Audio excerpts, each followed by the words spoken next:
The Book of Ruth. 1 month ago, Richard asked me if I could cover the Book of Ruth for our evening Bible study. Little did he realize that this book had a special significance to Lee and me. Let me explain. 90 years ago, this month, in 1945, following Raymond Moore's return from the war in the Pacific, Raymond married Claire Almond. My mother, Claire Almond, recited, "Whither thou goest, I will go, and where thou lodgest, I will lodge. Thy people shall be my people, and thy God will be my God." 49 years ago, this past August, in 1976, Lee and I were married. Ruth chapter 1 verse 16 was recited at our wedding. Now you can see why this book is so special. In this book, Ruth's character shows strength and resilience. She is a role model of loyalty and courage. The Book of Ruth, named after its central character, is the 8th book of the Bible. It has 4 chapters and 85 total verses. Ruth is considered one of the several books in the 3rd division Old Testament, called the Writings. The Book of Ruth was possibly written by the prophet Samuel in Israel in the 1060s BC. You will notice the chart, and it shows you the divisions of the books in the Bible, in the Old Testament, and you can see Ruth in the 2nd column. In the days when the judges ruled, there was a famine in the land of Israel. The people of Israel heard that there were crops growing in the land of Moab. A man by the name of Elimelech, from Bethlehem in Judah, moved his wife Naomi and his 2 sons, Mahlon and Chilion, to the land of Moab. Unfortunately, Amalek died, leaving Naomi a widow, raising 2 sons alone.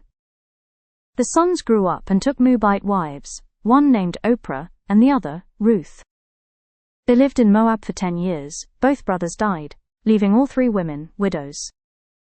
The decision that Ruth is going to make is one of self-sacrifice. Her act is going to be selfless, and her commitment is a stunning example of the love of Christ. The 3 widows heard that famine had ended at home, so they planned to return to Judah. But Naomi said to the women, "Go, return each of you to her mother's house." They said to Naomi, "No, we will return with you to your people." But Naomi said, "Turn back, my daughters. Why will you go with me? The hand of the Lord has gone against me." And Ruth said, "Do not urge me to leave you, for where you go, I will go. Where you lodge, I will lodge. Your people shall be my people, and your God my God." This shows the power of loyalty and commitment. She could have gone home to her old family. It's an expression of profound love. We have moments in our lives. We need to choose between what we want and what we should do. This loyalty rewards Ruth with a new family, and she becomes part of the lineage of King David. Ruth teaches us that true loyalty often requires sacrifice and selflessness. This shows that our relationships can lead to greater blessings. They came to Bethlehem at the beginning of the barley harvest. Now Naomi had a relative of her husband's, a worthy man from the clan of Elimelech, whose name was Boaz. And Ruth, the Moabite, said to Naomi, "Let me go to the field and glean among the ears of green after him, in whose sight I shall find favor." And she said to her, "Go, my daughter." This action demonstrates the importance of faith in difficult situations. Ruth steps out in faith. We can face challenges with our faith. Then Boaz said to his young man who was in charge of the reapers, "Whose young woman is this?" And the servant who was in charge of the reapers answered, "She is the young Moabite woman who came with Naomi from the country of Moab." Boaz's actions show the power of kindness and generosity. He goes against cultural norms, and it tells us to think about your treatment of others. Throughout this action, he is displaying compassion and honor, which are good things. This should help us to remember to practice kindness and hospitality. Then Boaz said to Ruth, "Now listen, my daughter. Do not go to glean in another field or leave this one, but keep close to my young women. And when you are thirsty, go to the vessels and drink what the young men have drawn." Then she fell on her face, bowing to the ground, and said to him, "Why have I found favor in your eyes that you should take notice of me, since I am a foreigner?" But Boaz answered her, "All that you have done for your mother-in-law since the death of your husband has been fully told to me, and how you left your father and mother and your native land, and came to a people that you did not know before. We must be people of character, even when we think no one is watching." Ruth went above and beyond in the way she honored and respected her mother-in-law. At the mealtime, Boaz said to her, "Come here and eat some more bread, and dip your morsel in the wine." So she satied the reapers, and he passed her the roasted grain. She ate until she was satisfied, and she had some left over. She took it up, went to the city, and her mother-in-law said to her, "Where did you clean today, and where have you worked? Blessed be the man who took notice of you." So she told her mother-in-law, with whom she had worked, and said, "The man's name, with whom I worked today, is Boaz." Then Naomi, her mother-in-law, said to her, "Daughter, should I not seek rest for you, that it may be well with you? Wash therefore, and anoint yourself, and put on your cloak and go down to the threshing floor. But do not make yourself known to the man, until he has finished eating. But when he lies down, observe the place where he lies, and then go and uncover his feet and lie down, and he will tell you what to do." Ruth approached quietly, uncovered his feet, and laid down. You will notice that Ruth refers to Boaz as her Redeemer. These previews of Christ are a bit of foreshadowing throughout the Old Testament. He said, "Who are you?"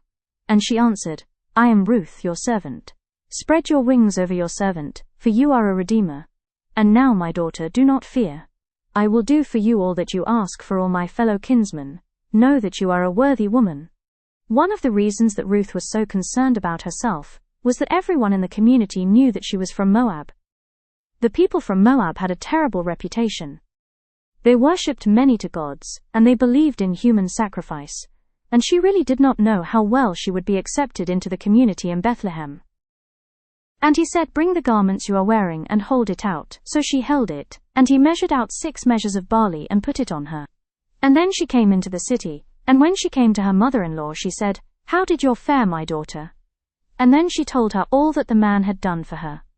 Naomi replied, "Wait, my daughter, until you learn how the matter turns out, for the man will not rest, but he will settle the matter today." Boaz has met with the elders, and then he said to the Redeemer, "Naomi, who has come back from the country of Moab, is selling the parcel of land that belonged to our relative." So when the Redeemer said to Boaz, "Buy it for yourself," he drew off his sandal. Now the reason for the sandal was a custom. When he took off the sandal, it was showing that there was an agreement and it would be followed. Boaz said, "The day you buy the field from the hand of Naomi, you will acquire Ruth the Moabite, the widow of the dead, in order to perpetuate the name of the dead and his inheritance." And then Boaz said to the elders and all the people, "You are witnessing this day that I have brought from the hand of Naomi all that belonged to Elimelech." Also Boaz continued, "Ruth the Moabite, the middle of Mahlon, I have bought to be my wife, to perpetuate the name of the dead and his inheritance, that the name of the dead may not be cut off from among his brothers and from the gate of his native place. Your witnesses that day." Also Boaz continued, "Ruth the Moabite, the middle of Mahlon, I have bought to be my wife, to perpetuate the name of the dead and his inheritance, that the name of the dead may not be cut off from among his brothers and from the gate of his native place. Your witnesses that day." Then Naomi took the child and laid him in her lap and became his nurse. And then the women said to Naomi, "Blessed be the Lord who has not left you this day without a redeemer. May his name be renowned in Israel." Boaz was the father of Obed, Obed the father of Jesse, and Jesse the father of David. This is important to recognize because number 1, Ruth was from Moab. That was her past. God loved and accepted her. Number 2, Ruth was a Gentile.